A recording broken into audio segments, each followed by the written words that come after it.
아니 쟤들 또 저러고 있네. 참, 이 성이 어떤 성인 줄 알고 여기는 때로 와서 달려들어도 안 무너져. 쟤네 신이 저렇게 하라고 했다던데? 무슨 신이 그래? 되게 무능한 듯? 외치라!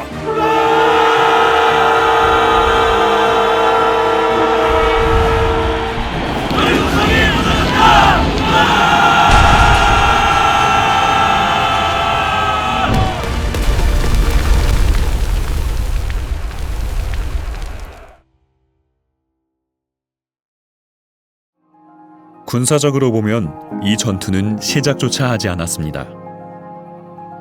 그런데 성벽은 무너졌네요. 칼 한 번 닿지 않았다면 전쟁은 대체 언제 시작된 걸까요? 이 질문에 답하기 위해서는 고대인이 전쟁을 어떻게 이해했는지부터 살펴볼 필요가 있습니다. 현대의 전쟁은 사람이 설계하고 사람이 책임졌습니다. 병력의 숫자, 전략의 정교함, 승패는 계산의 결과였습니다. 하지만 고대의 전쟁은 그 계산 밖에 있었습니다. 전쟁에서 승패를 가르는 것은 전략도 병력도 아닌 신이었습니다. 그들에게 전쟁은 강함의 증명이 아니었습니다. 신이 우리 편에 있는가가 문제였죠. 그날 전장에 오른 건 병력만이 아니었습니다. 도덕과 신앙까지 함께 올라간 시험이었죠. 그렇다면 이스라엘은 왜 여리고 성을 공격하게 되었을까요? 그 이유는 오래전부터 이어진 약속에 있습니다. 하나님이 분명히 하신 건 딱 하나였습니다. 이 땅은 싸워서 따내는 보상이 아니라 이미 예언된 약속이었다는 것을요. 이스라엘은 정복자가 아닌 약속의 실현자였던 것이었습니다. 여리고는 이스라엘이 가나안 땅에 들어와 처음 마주한 성읍이었습니다. 이곳은 가나안 문화가 오랫동안 유지되어 왔습니다. 가나안의 신들은 사람에게 옳고 그름을 묻지 않았죠. 복을 얻는 방법은 단순했습니다. 제물을 바치고 의식을 치르는 것. 그 결과 원래 섬김의 대상이던 신은 인간의 목적을 위해 사용되는 존재가 되어버렸습니다. 미래를 책임져야 할 아이들이 도시의 질서를 유지하기 위해 희생되었던 것이었죠. 위기가 닥칠 때마다 그들은 재앙을 피하기 위해 사람의 목숨을 제물로 바쳤습니다.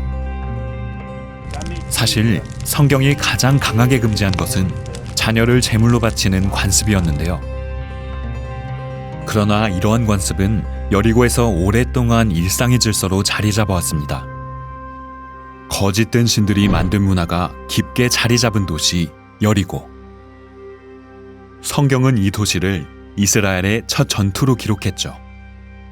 왜 여리고가 첫 전투로 기록되었는지 생각해보게 만드는 지점입니다. 여리고는 단단한 성곽을 가진 도시였습니다. 두 겹으로 쌓인 흙과 돌로 된 성벽, 충분히 비축된 식량과 물자. 여리고는 가나안 지역에서 가장 오래된 도시 중 하나이자 오랜 시간 전쟁을 대비해온 공간이었습니다. 성 안에는 상설 수비군이 있었고 지형 또한 방어에 최적화되어 있었습니다. 요새로서는 거의 완벽했죠. 당시 기준으로 보면 여리고는 난공불락에 가까운 요새였습니다.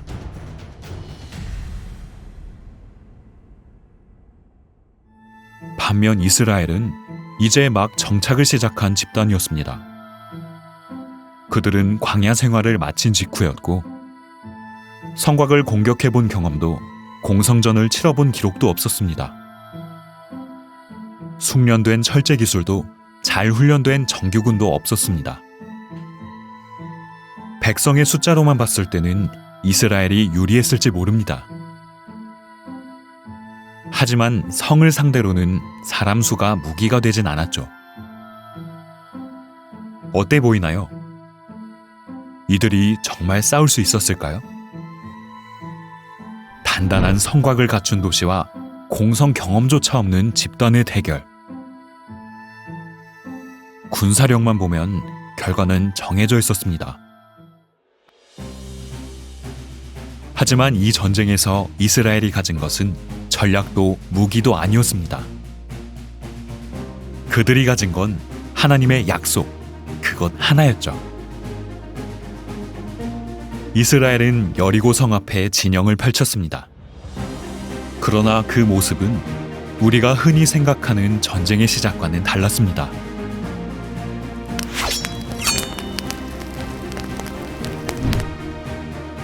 성문 앞에 서 있던 건 전투를 준비하는 군대가 아닌 평범한 사람들의 무리였습니다.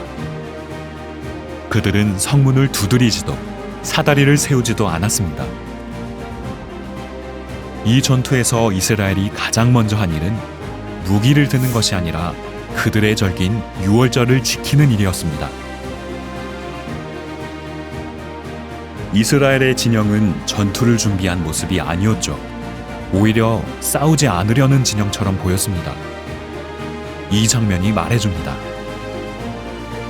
여리고 전쟁은 처음부터 우리가 알던 전투와는 달랐다는 것을요. 유월절을 마친 뒤 이스라엘 사람들은 여리고성 앞까지 왔습니다. 이제 그들은 공격을 시작했을까요? 의외로 아니었죠. 이스라엘이 처음 한 일은 공격이 아니었습니다.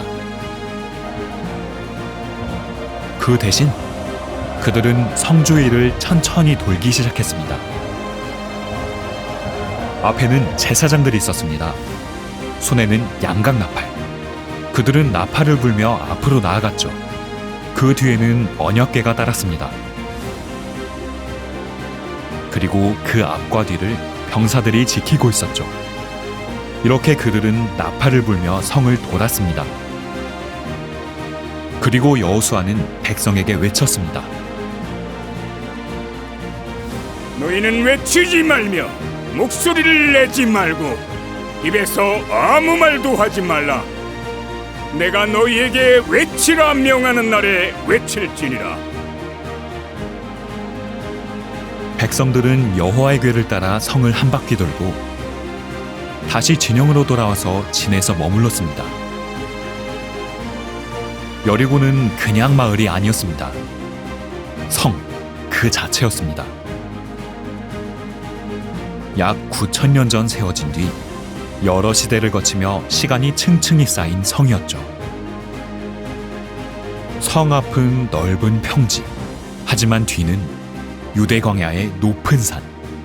보기엔 탁 트여 보여도 장정만 60만 명인 이스라엘이 한 번에 성을 도는 건 결코 쉬운 일이 아니었죠. 그럼에도 백성들은 하나님이 명하신 대로 하루 한 바퀴씩 6일 동안 성을 돌았습니다. 오늘도 돌기만 하네?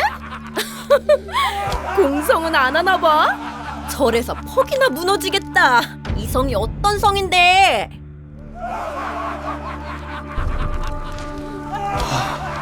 이게 맞는 걸까? 하나님이 말씀하셨으니까 하긴 하는데 언제까지 돌아야 되지? 7일째 새벽, 백성들은 일찍 일어나 이전과 같은 방식으로 다시 성을 돌기 시작했습니다. 그러나 오늘은 달랐습니다. 오늘은 왜 안 가고 계속 돌지? 야, 힘이 남아 도나? 왜 계속 돌고 있대? 진짜 미친 거 아니야? 왜 저래? 일곱째 날, 행진은 멈추지 않았습니다.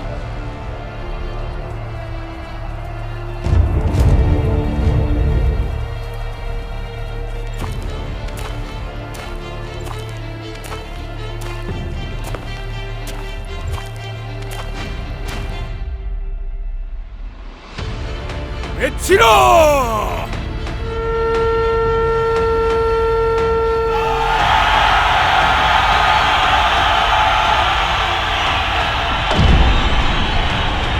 믿음과 순종의 울림이 성 앞을 가득 채웠습니다.